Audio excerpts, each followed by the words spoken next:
Oh, I feel like Ellen DeGeneres just now. I was dancing backstage. I wish you all could have been too. I am rising. Are you rising? This is incredible. Now, you remember those civil rights icons who were sitting up here? How many were here when we had the C.T. Vivian, John Lewis, Andrew Young?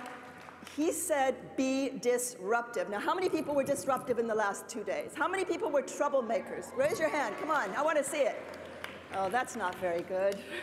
You still got a couple of hours left, and I want to hear where you disrupt, what you disrupt.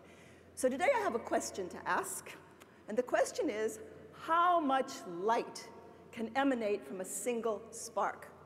And I'm going to answer that question by telling you a story. The story begins in Nairobi, Kenya, where I was a young wife and mother. My husband and I traveled there, and I really didn't know anything about anything, but I talked my way into a job as a journalist. And I told stories about the most creative, active people imaginable. People who were disrupting Kenyan society. They were nation builders. They were amazing. My son came along on these stories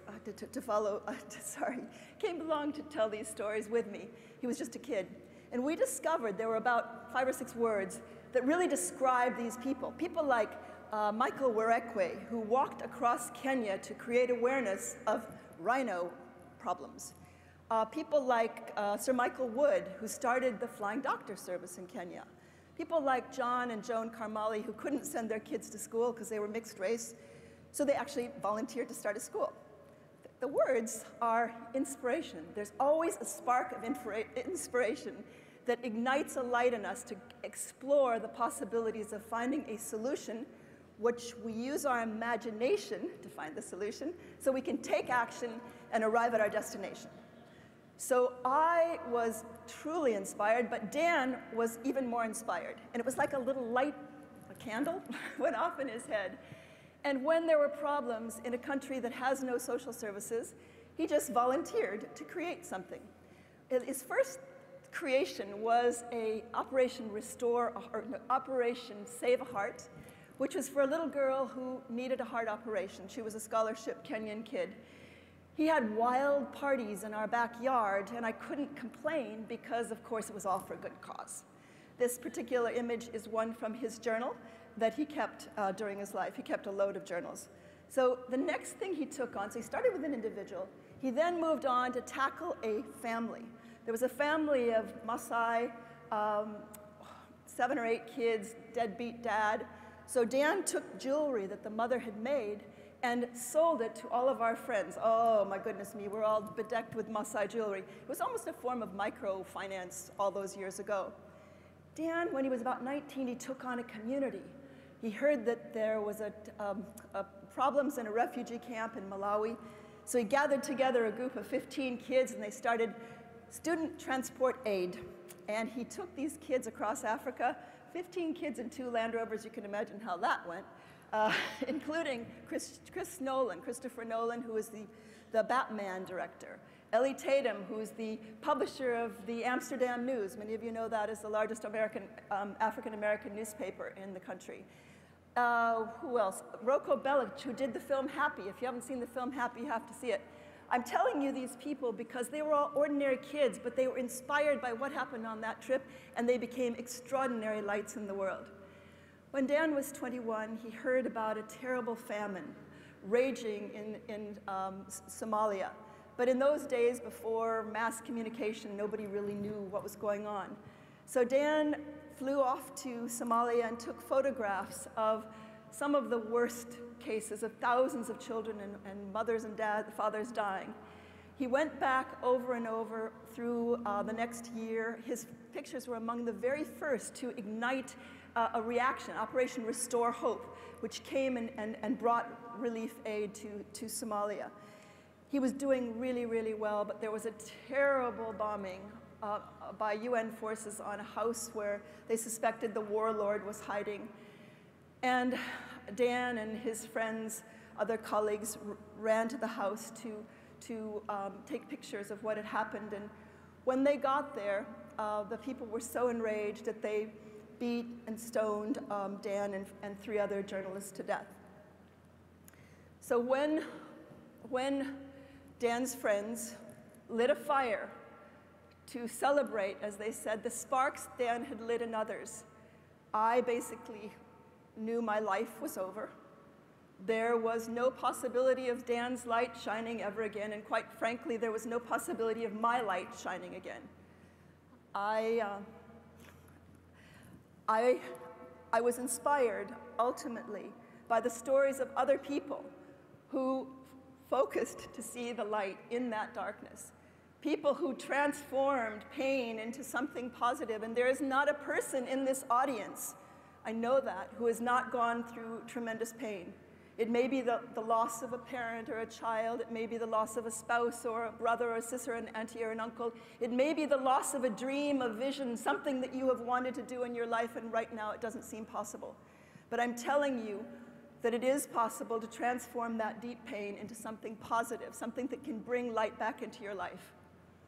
It took me a long, long time, but we created a foundation. We created a vision, and I remember one of those icons, I can't remember who it was, but he said, you have to have a vision. So we created a vision of a foundation that would celebrate the concept of creative activism. We made up the name. What's a creative activist? It's somebody who uses the spark inside him to tackle issues in the world around him or her. We can't solve problems of the whole world, but we can tackle things in the world around us, and each and every one of you is a creative activist. You are volunteering your energy to deal with the world around you, and I'm so proud to be here on this stage talking to you. Our foundation has worked with more than 200 projects and productions. We focus on people who are using arts and media, like Lynn Whitfield. Oh my God, that was so moving. So we have a project called, what's it called? I'm so excited. Living on One. Living on One.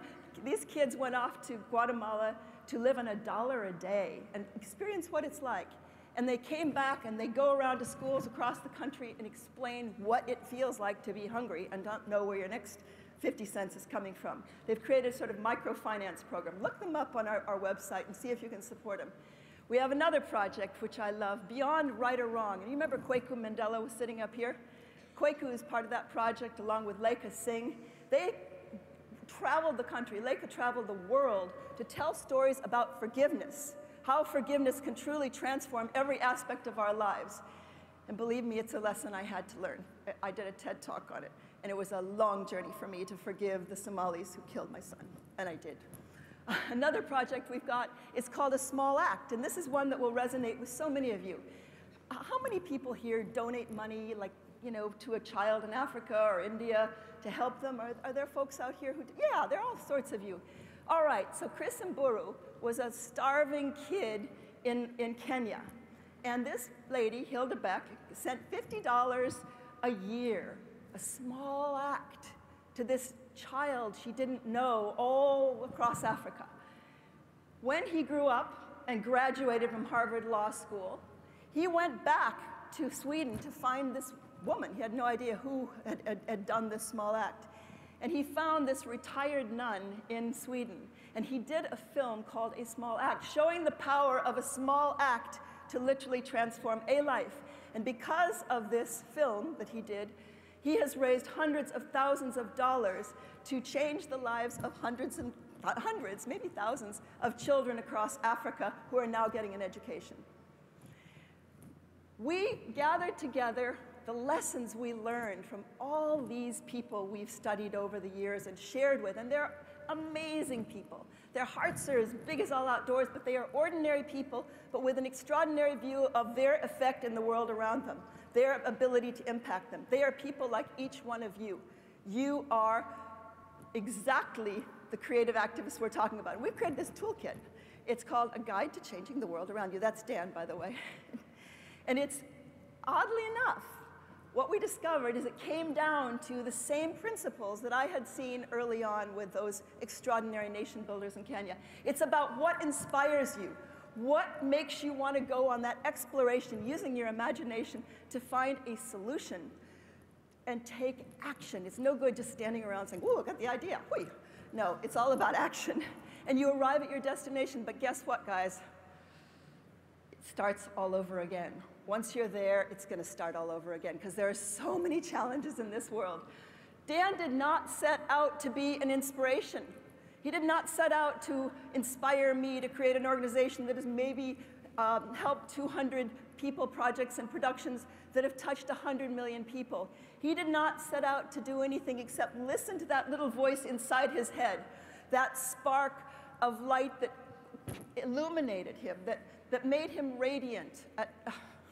He didn't know he was radiant. He wasn't really radiant. He was messy, and his socks drawer was a disaster. He was an ordinary kid with an extraordinary view of what was possible because he was inspired by others.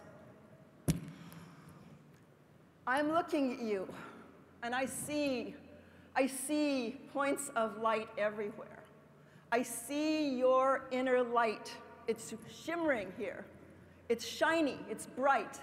But I'm telling you that when you go back to your homes, your communities, your towns, your schools, what you do in this world that is the reason you're here and we're so proud to know you, when you go back and you tell stories about the people you met here, about the inspiration, about Lynn, about the icons, you're going to shine that much brighter. And that shiny bit of yours is going to ignite lights in other people, and they're going to start shining brighter.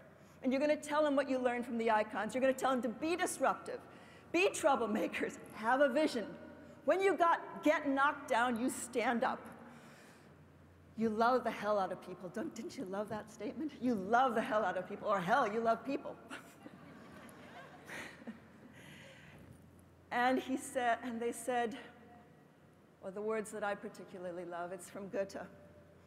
It's whatever you can do or believe you can do, begin it now. Genius has genius has goodness, power, and magic.